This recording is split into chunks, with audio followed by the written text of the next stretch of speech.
We come to group 2 of S block elements, alkaline earth metals.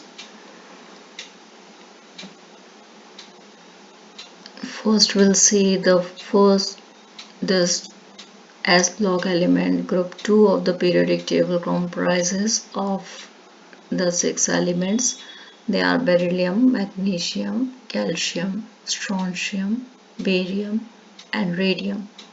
The elements in this group, which are all shiny and silvery white in appearance, are known as the alkaline earth metals.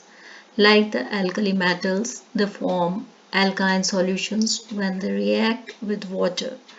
The term earth is historical. It was the generic name, like that is alkaline earth metals. Earth is involved in this terminology that is used by alchemists for the oxides of these elements, which at one time were thought to be elements in their own right.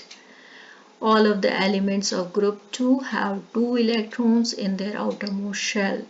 Metallic bonds in the alkaline earth metals are thus stronger than that of the alkali metals, which are present in the first group of the S block elements, resulting in the higher melting points, but they are still quite reactive because the 2 outer electrons are easily lost. As a result, they are not found in nature in their elemental state. They are always found in their combined state. Now we see the first element of the group 2, that is beryllium, shows some exceptional behavior due to its extraordinarily small size. It does not react with water or steam and its halides are covalent, unlike all other halides of the group which are ionic.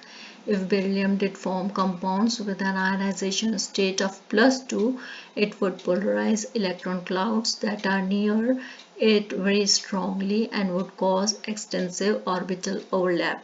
Since beryllium has a high charge density, all compounds that include beryllium have a covalent bond. Even the compound beryllium fluoride, which is the most ionic beryllium compound, has a low melting point and a low electrical conductivity when melted.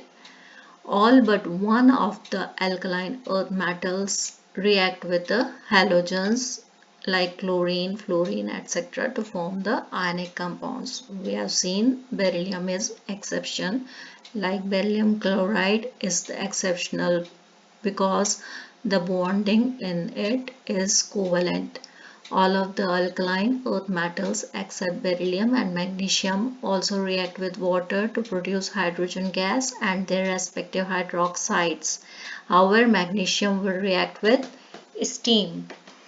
Magnesium is the fifth most abundant element on Earth, closely followed by calcium in eighth place, which is just as well, since both magnesium and calcium are vital to all living things, including human beings. Magnesium plays a part in a huge array of biochemical reactions. Among other things, it is essential for healthy bones and teeth. Calcium makes up roughly 2% of our total body weight, with most of it residing in our teeth and bones. Now we see, as we have seen, how magnesium and calcium occur naturally, then they play a biological role, and some of the precautions has to be taken with some of the toxic elements. Magnesium and calcium are ubiquitous and essential to all known living organisms.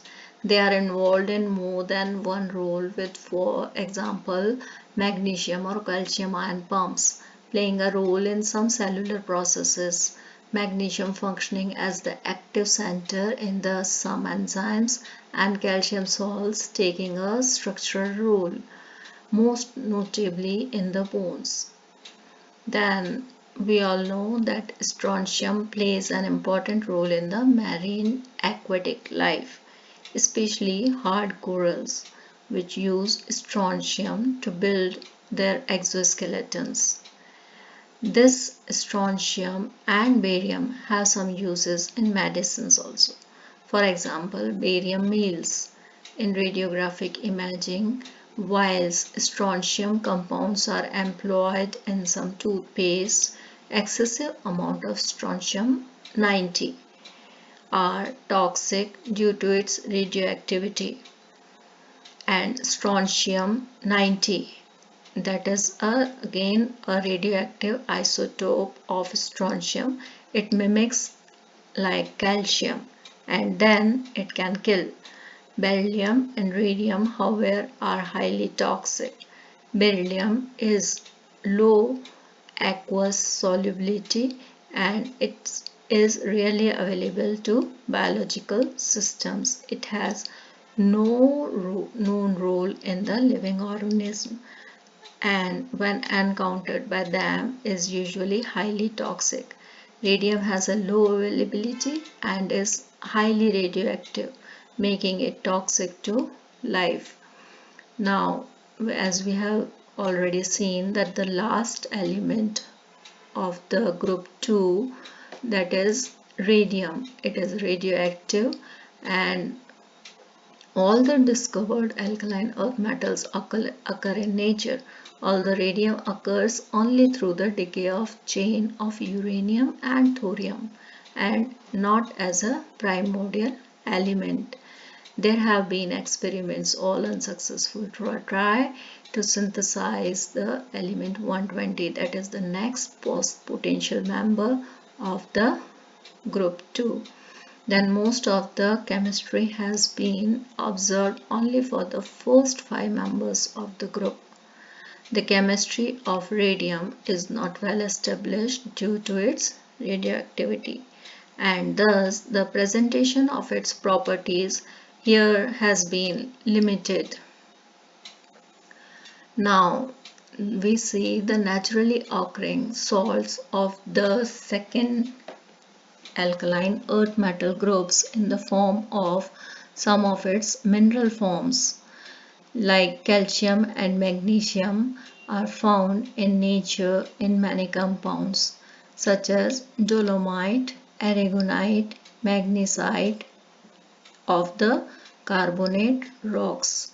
Then calcium and magnesium ions are found in hard water, and this hard water we all have been come through it, that it represents a multifold issue in our daily life.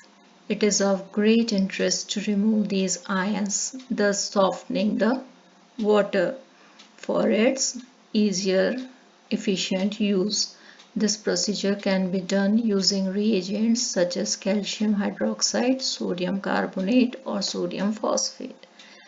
More common method is to use ion exchange aluminosilicates or ion exchange resins that trap calcium ion and magnesium ion and instead liberate soft ions which softens the water, that is sodium ions. Here this reaction represents the aluminosilicates reacting with calcium ion and liberating these sodium ions instead.